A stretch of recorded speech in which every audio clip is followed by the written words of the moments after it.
അസ്സലാമു അലൈക്കും. കോഴിൻ്റെ മാങ്ങ പറയില്ല, ആ ഭാഗം ലിവറും കൂടിയിട്ട് എങ്ങനെ കറി വെക്കണമെന്നുള്ളത് കാണിച്ചു തരാം. ചില ആൾക്കാർക്കതൊന്നും ഇഷ്ടപ്പെടുകയൊന്നുമില്ല, ചിലവരൊന്നും ഇത് കഴിക്കുകയില്ല അവർ. പക്ഷെ ഞങ്ങളൊക്കെ കഴിക്കൂട്ടോ, അത് ഞങ്ങൾക്കൊക്കെ നല്ല ഇഷ്ടമാണ്. ഇത് എപ്പോഴെങ്കിലുമൊക്കെ വെക്കുമ്പോൾ അത് നല്ലൊരു ഇഷ്ടം തന്നെ.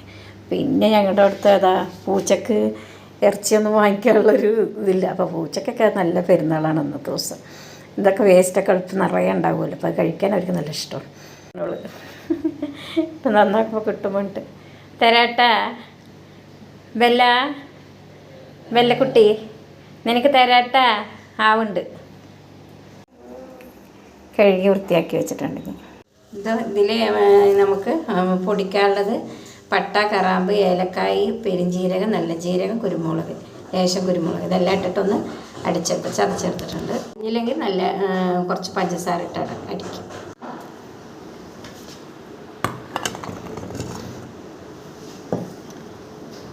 ഇഞ്ചി, വെളുത്തുള്ളി, പച്ചമുളക്, ചെറിയ ഉള്ളി ഒക്കെ കൂടി ഇട്ടിട്ട് ഒന്ന് ചതച്ചെടുക്കാം. എല്ലാം കൂടി ചതച്ചിട്ടുണ്ട്. ചതച്ച് നന്നായി ഒന്ന് ചതച്ചിട്ട് കുറച്ച് ഒരുപാട് അരിയണ്ട, എന്നാലും മീഡിയം സൈസിൽ അരിഞ്ഞിട്ട് കൊണ്ടുവരും. നമുക്കിത് കുക്കിംഗ് ചെയ്യാൻ തുടങ്ങാം. ആദ്യം ഗ്യാസ് കത്തിച്ചിട്ട് കുക്കർ അടുപ്പത്ത് വെക്കുക. അതിന് ശേഷം നമുക്ക് കുക്കർ ചൂടായി എന്ന് കണ്ടാൽ നമുക്ക് ഓയിൽ ഒഴിക്കാം.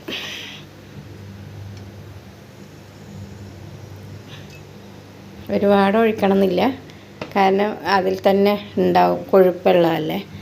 അപ്പോൾ ഒരുപാട് കൊഴുപ്പൊക്കെ ഏകദേശം നീക്കം ചെയ്തിക്കണം, എന്നാലും അതിലുണ്ടാവും പറ്റിപ്പിടിച്ചതൊക്കെ ഉണ്ടാവും. അതുകൊണ്ട് ഒരുപാട് എണ്ണ ഒഴിക്കണം എന്നില്ല. കുറച്ച് സവാള വഴറ്റേണ്ടതാണ്, പക്ഷേ എൻ്റെ കയ്യിൽ ഇന്നിപ്പോൾ കഴിഞ്ഞിരിക്കണം. അപ്പോൾ അതുകൊണ്ട് ഞാൻ അത് വഴറ്റുന്നില്ല. പേസ്റ്റില്ലേ അത് അതിൽ കൂട്ടാം. ചതച്ചത് പേസ്റ്റ് എന്ന് പറയാൻ പറ്റില്ല, അത്രക്ക് അരഞ്ഞിട്ടൊന്നുമില്ല. അതുകൊണ്ട്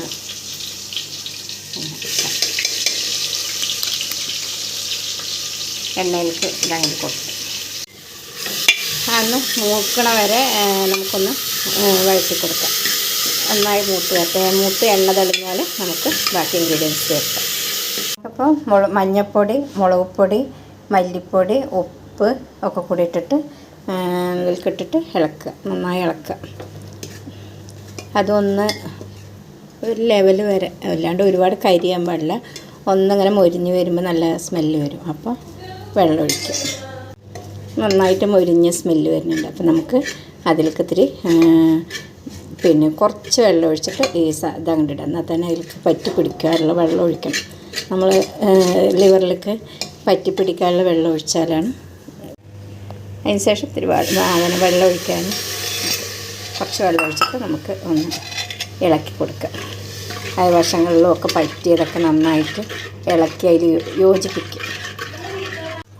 ലിവർ അതിൽ കൊട്ടിയിട്ട് ഇളക്കുക, നന്നായി ഇളക്കിയിട്ട് യോജിപ്പിക്കുക.